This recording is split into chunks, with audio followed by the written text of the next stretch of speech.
Hi, this is Sonain. Welcomes you at online library channel. आज हम start करने जा रहे हैं लेक्चर 4 पॉलिटी का। आज का हमारा टॉपिक रहने जा रहा है committees and salient features of constitution. जैसा हमने पिछली लेक्चर 3 तक पढ़ा था कि जवाहरलाल नेहरू जी ने ऑब्जेक्टिव रेजोल्यूशन जो है वो पास कर दिया था। कब पेश किया था इन्होंने? दिसंबर 13 1946 को कर दिया था।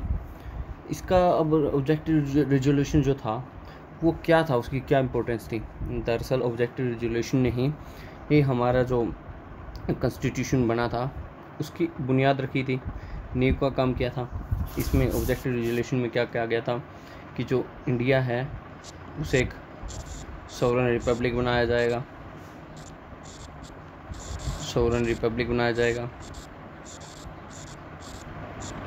लोगों को फंडामेंटल राइट्स होंगे और साथ ही साथ इन्होंने कहा था कि भाई हम जो देश की इंटीग्रिटी है उसे मेंटेन रखेंगे। साथ ही साथ इन्होंने कहा था जो टेरिटरीज जो ब्रिटिश इंडिया में थी या इंडियन स्टेट्स थी या आउटसाइड इंडिया थी वो आके यूनाइटेड होना चाहे तो वो यूनाइटेड हो सकती है। साथ ही साथ इन्होंने कहा था कि हम कुछ माइनॉरिटीज़ के लिए सेफगार्ड प्रोवाइड करेंगे, वर्ल्ड पीस की ओर जाएंगे, जो हमारे आर्टिकल नंबर 51 में DPSPs में आता है। और भी कई ऐसे इसके अंदर रेजोल्यूशंस थे जिसने किसकी बुनियाद रखी थी, हमारे कॉन्स्टिट्यूशन की बुनियाद रखी थी। इसके बाद कौन कौन सी ऐसी असेंबलीज बनी जिसके कारण हमारा उस वक्त 1947 से लेकर 1950 तक के बीच हमारे कार्य बने थे। तो सबसे पहले क्या होता है कि जो प्रिंसली स्टेट्स थी उसमें से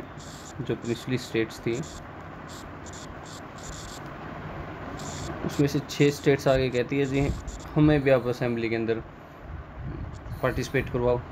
ये कब आती हैं? ये 24 अप्रैल 1947 को आती हैं। तो इनको किसका पार्ट बना दिया गया था? असेंबली का पार्ट बना दिया गया था। असेंबली को पूरी तरह से एक सॉवरेन बॉडी बना दी थी, संप्रभुता पूर्ण बॉडी बना दी थी। अब इस असेंबली के दो वो फंक्शन थे। एक तो फंक्शन था कि इसे कॉन्स्टिट्यूशन बनाना है, जिसका हेड किसे बना रखा था? राजेंद्र प्रसाद जी को। साथ ही साथ उस वक्त जो लेजिस्लेटिव जो कार्य हों उनकी पूर्ति के लिए कौन सी थी? उनकी पूर्ति के लिए एक और असेंबली वो हेड बना रखे थे लेजिस्लेटिव कमेटी के। लेजिस्लेटिव वर्क के कौन थे? GV मावलेकर जी। इसके बाद आती हैं कौन कौन सी कमेटियाँ थी। उसके बाद बहुत सारी कमेटीज़ बनाई गई थी, सेंट्रल लेवल पे बड़ी कमेटी थी ये, तथा साथ ही साथ कुछ माइनर कम्युनिटीज़ बनाई गई थी जो उस वक्त कार्य हमारे पूर्ण करें। और साथ ही साथ जो ये कमेटीज़ थी, ये जैसे ये जो असेंबली बनाई थी, इसने केवल ये लेजिस्लेटिव कार्य नहीं किए थे, इसके साथ साथ इन्होंने बीच में, जैसे सबको पता होगा, 22 जुलाई 1947 को हमारा नेशनल फ्लैग इन्होंने अडॉप्ट करवाया। इसी के द्वारा राजेंद्र प्रसाद जी प्रेसिडेंट बने 24 जनवरी 1950 को। इसी के द्वारा हमारा नेशनल सॉन्ग, नेशनल एंथम 24 जनवरी को 1950 को अडॉप्ट किया गया। हुआ क्या, इस असेंबली ने कितने दिन काम किया?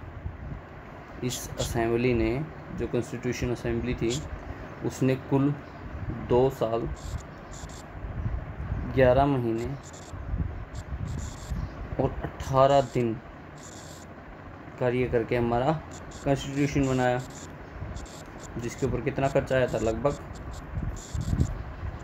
64 लाख रुपए।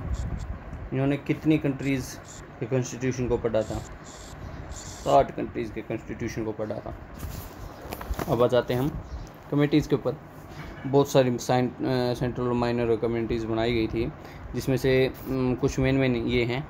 यूनियन पावर्स कमेटी, जिसके हेड किसे बनाया गया था? जवाहरलाल नेहरू जी को।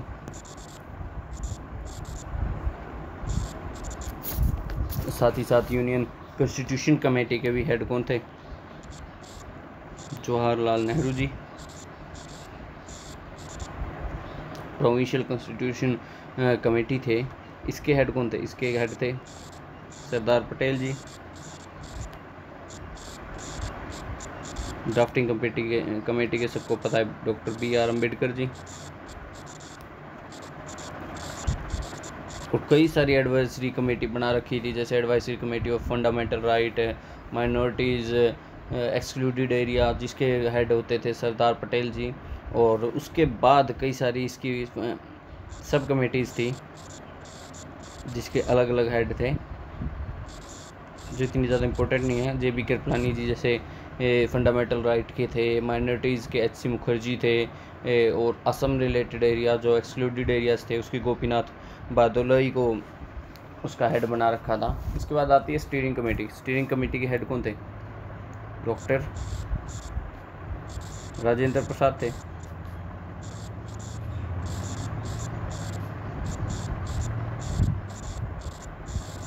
रूल ऑफ प्रोसीजर कमेटी के भी कौन थे? डॉक्टर राजेंद्र प्रसाद थे हेड। इसके अलावा कुछ एक माइनर कमेटीज भी थी, जिसमें क्रेडेंशियल कमेटी आ गई, ad hoc committee on national flag आ गई, हाउस कमेटी आती थी, ऑर्डर ऑफ बिजनेस कमेटी थी, ऐसी कई सारी और कमेटीज़ थी। एडहॉक कमेटी थी सुप्रीम कोर्ट के ऊपर। कई कमेटीज़ ऐसी थी जिन्हें उस वक्त बनाया गया था। अब जाते हैं जो सबसे मेन थी, ड्राफ्टिंग कमेटी, जिसको कब सेटअप किया गया था? पिछली क्लास में बताया था, 29 अगस्त 1947 को इसको सेटअप किया था। इसका काम था ड्राफ्ट बनाना हमारे कॉन्स्टिट्यूशन का। कितने मेंबर्स थे इसके अंदर? इसके अंदर टोटल 7 मेंबर्स थे, जिसके हेड कौन थे? Doctor BR Ambedkar ji. इसके 7 मेंबर में से एक तो चेयरमैन जो हो गए वो डॉक्टर BR अम्बेडकर हो गए, और कौन हो गए? और हो गए N गोपाल स्वामी अयंगर जी। साथ ही साथ कृष्ण स्वामी अय्यर जी।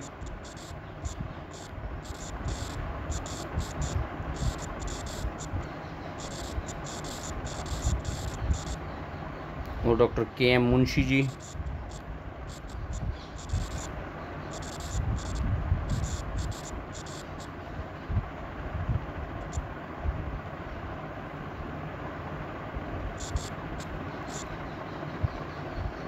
सैयद मोहम्मद सादुल्ला जी।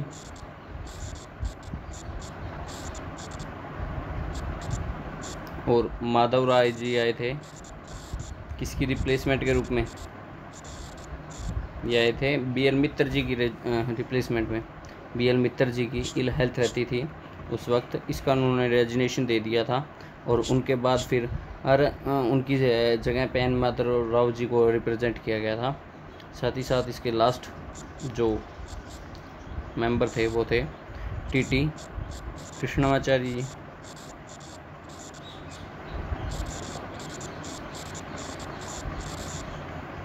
जिन्होंने किसे रिप्लेस किया था? DP खेतान जी को, जिनकी डेथ हो गई थी 1948 में। तो ये कुछ मेंबर थे ड्राफ्टिंग कमेटी के, टोटल 7 मेंबर थे। इनके द्वारा अब अलग अलग टाइमिंग पे ड्राफ्ट पेश किए जाएंगे। इनका काम ही है ड्राफ्ट पेश करना, तभी इसका नाम क्या है? ड्राफ्टिंग कमेटी है। इनके द्वारा पहला जो ड्राफ्ट पेश किया गया था वो पेश किया गया था फरवरी 1948 के अंदर। तब इन्होंने इंडिया के जो पीपल थे उनको 10 महीने का टाइम दिया था उसके ऊपर डिस्कस करने का और प्रपोज करने का अमेंडमेंट्स। सेकंड ड्राफ्ट इन्होंने पेश किया अक्टूबर 1948 में। थर्ड ड्राफ्ट इन्होंने पेश किया नवंबर 4, 1948 को। और टोटल ड्राफ्टिंग कमेटी ने 141 दिन लिए थे ड्राफ्ट तैयार करने में। और जो फाइनल जो हमारा ड्राफ्ट पेश हुआ था उसके ऊपर जो जनरल डिस्कशन हुई थी वो लगभग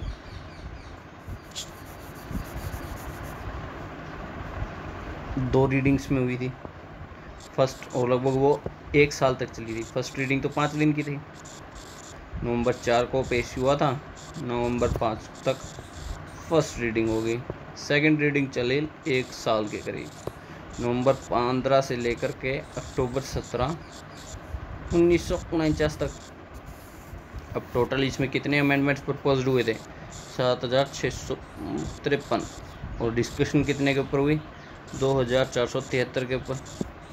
आखिरी में फिर डॉक्टर अम्बेडकर जी ने सोचा कि भाई ये तो ऐसे चलते रहेंगे पर इतना टाइम हमारे पास था नहीं, कॉन्स्टिट्यूशन को हमने जल्दी से जल्दी ये पास करवाना था। तब नवंबर 14 को एक मोशन लेके आते हैं डॉक्टर अम्बेडकर जी। कौन सा मोशन लेके आते हैं? ये लेके आते हैं the constitution settled, constitution as settled by the assembly be passed. मतलब जो भी अब कॉन्स्टिट्यूशन ने असेंबली ने अब कॉन्स्टिट्यूशन को सेटल किया हुआ है, जो बना रखा है, उसे पास कर दिया जाए। और इस प्रकार से नवंबर 26 1949 को हमारा कॉन्स्टिट्यूशन बनके तैयार हो गया, जिसे जनवरी 26 1950 को हमने लागू कर दिया। पर कुछ एक ऐसे आर्टिकल थे जो उसी वक्त 26 नवंबर को ही हमारे चालू हो गए थे। उनमें से कौन कौन से आर्टिकल थे? सिटीजनशिप से रिलेटेड थे 5, 6, 7, 8, 9। इसके बाद 60 भी था, 324 था, 366 था, 367 था जो मिसलेनियस के अंदर आते हैं। उसके बाद 379 था स्पेशल डायरेक्टिव्स के अंदर, और 380 था, 388 था, और 391, 92, 93 थे, और 393 थे। इसके बाद आ जाते हैं हम हमारे नेक्स्ट, जो हमारा आज का टॉपिक है वो था फीचर्स ऑफ कॉन्स्टिट्यूशन। हमारा कॉन्स्टिट्यूशन के फीचर क्या है? सबसे पहला तो भाई ये बहुत लेंथी है। अमेरिका का हो गया, साउथ अफ्रीका के अंदर कॉन्स्टिट्यूशन के अंदर 147 हैं आर्टिकल, चाइना वाले के अंदर शायद 127 के करीब कुछ इतने आर्टिकल हैं। पर हमारे वाले के अंदर कितने डाल दिए थे? 395 आर्टिकल डाल दिए थे और 8 शेड्यूल डाल दिए थे, पार्ट टोटल 22 बना दिए थे। बहुत लेंथी कॉन्स्टिट्यूशन था। पर ये इतना लेंथी था क्यों?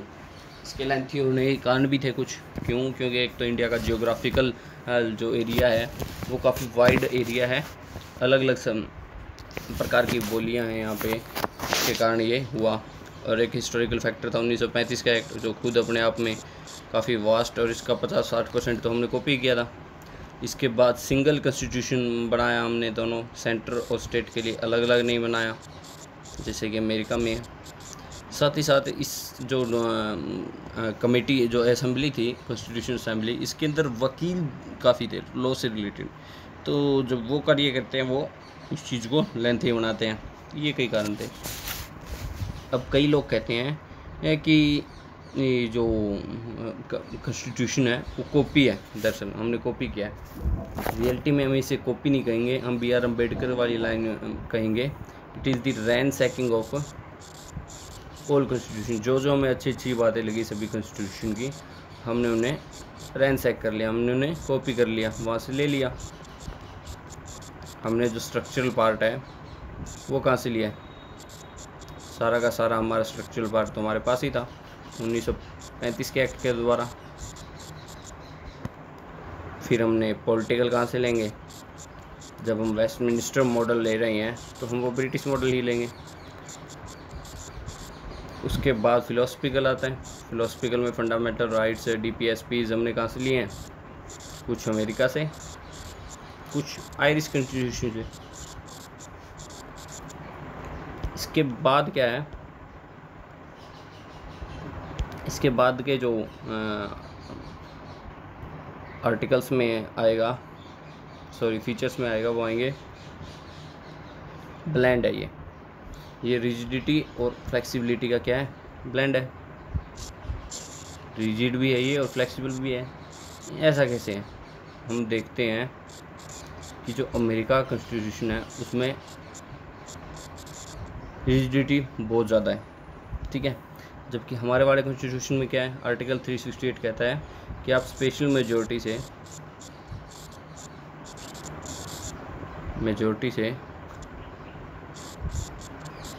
कोई भी अमेंडमेंट पास कर सकते हो। स्पेशल मेजोरिटी क्या है कि भाई 2/3 ऑफ द पीपल जो वहाँ पे मौजूद हो पार्लियामेंट में वो भाई वोट करें उसके पक्ष में, साथ ही साथ जो टोटल स्ट्रेंथ है उसकी 1/2, ठीक है, यानी टोटल हाफ, जो कि एक फ्लैक्सीबिलिटी बताती है कि ये काफ़ी आसान है अमेंडमेंट करना। वैसे इससे आसान भी सिंपल मेजोरिटी होती है, पर ये भी आसान है। पर कुछ एक ऐसे हैं अमेंडमेंट होते हैं जिसमें हमें स्पेशल मेजोरिटी तो चाहिए, साथ ही साथ 50% स्टेट भी उसे पास करे, जो कि काफ़ी हार्ड होता है। इसके कारण ये रिजिड भी है। और जो सिंपल मेजोरिटी के जो अमेंडमेंट आते हैं वो आर्टिकल 368 के अंदर नहीं आते, ठीक है। अब हमारे कॉन्स्टिट्यूशन को कहा जाता है फेडरल सिस्टम। इसे दरअसल असल में कहा जाता है क्वासी फेडरल। जो नाम किसने दिया था? ये नाम दिया था KC वेहर जी ने।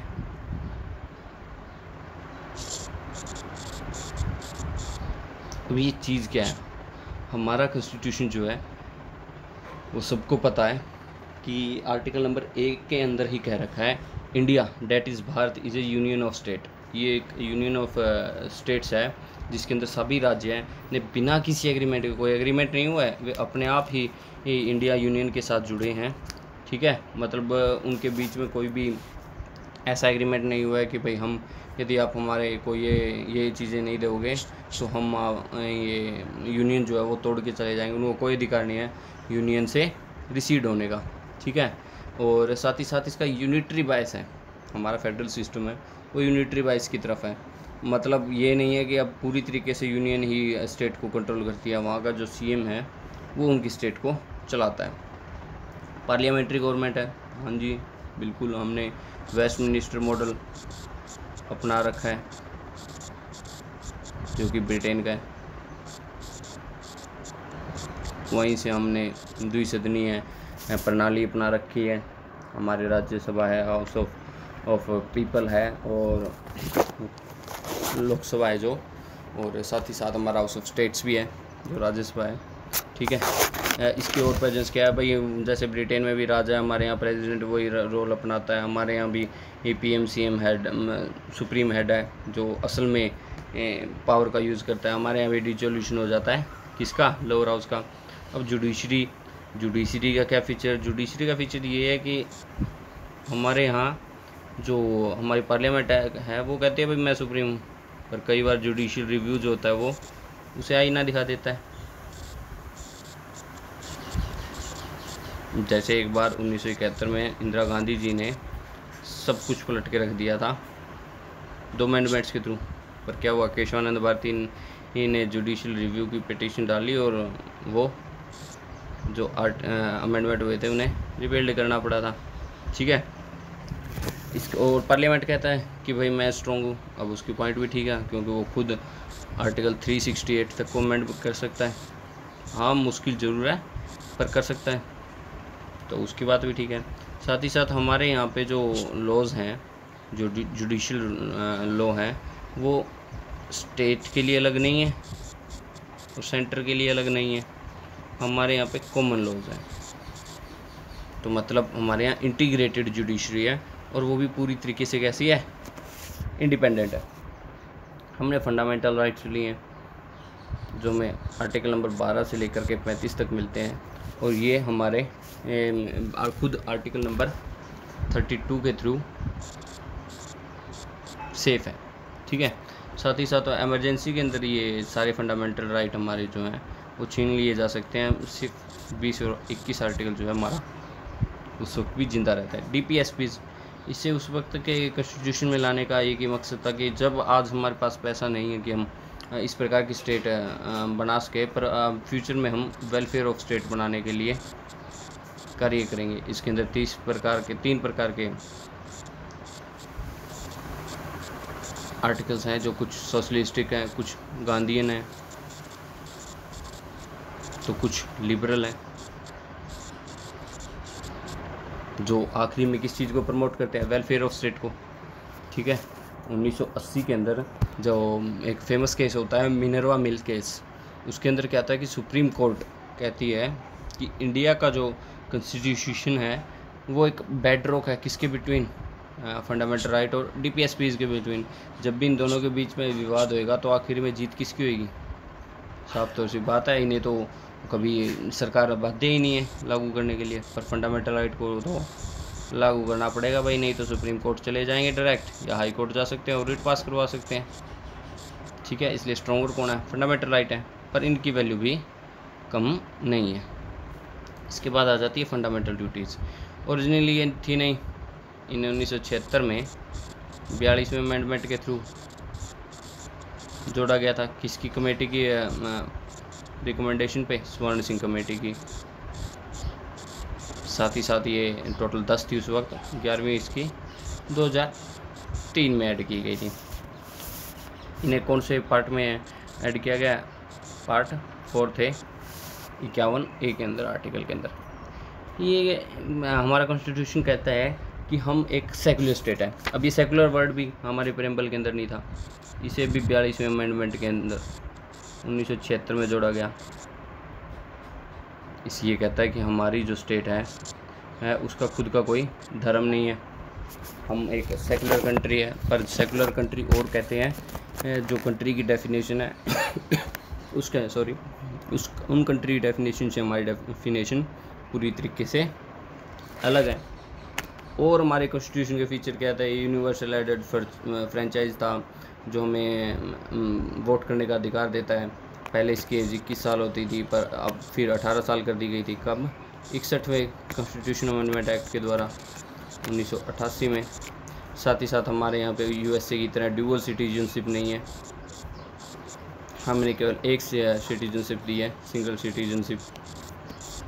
ठीक है, साथ ही साथ हमारे यहाँ पे इंडिपेंडेंट बॉडीज़ काम करती हैं, जैसे इलेक्शन कमीशन है, उसके इलेक्शन कमिश्नर होता है जो इलेक्शन करवाता है। कंप्यूटर ऑडिटर जनरल है जो हमारे अकाउंट्स को हैंडल करता है। यूपीएससी है जो हमारे रिक्रूटमेंट करवाती है। और भी कई ऐसी इंडिपेंडेंट बॉडीज़ है। साथ ही साथ हमारे कॉन्स्टिट्यूशन के अंदर एमरजेंसी प्रोविजंस उसी वक्त डाल दिए गए थे, जो एक आगे के लिए जब हमारी ऐसी कंडीशन आ जाए, जो अनफेवरेबल कंडीशन होता है, वो इमरजेंसी प्रोविजंस लगाए जा सकते हैं। कितने प्रकार की इमरजेंसी होती है? 3 प्रकार की। नेशनल इमरजेंसी जो आर्टिकल नंबर 352 के अंदर होती है, जो किसी वॉर टाइम पे या आर्म्ड रिबेलियन हो उस वक्त पे लगाई जा सकती है। फिर स्टेट इमरजेंसी है, 356 के अंदर आती है। और फिर लास्ट में है फाइनेंशियल इमरजेंसी, जो आज तक कभी लगी भी नहीं है, जो पैसा कम हो सकता है तब इसे लगाया जा सकता है। तो आज के लिए इतना ही। कल के लेक्चर में हम sources of constitution and preamble को कवर अप करेंगे। तब तक के लिए bye. Do like, share, comment and subscribe online library channel. Thank you.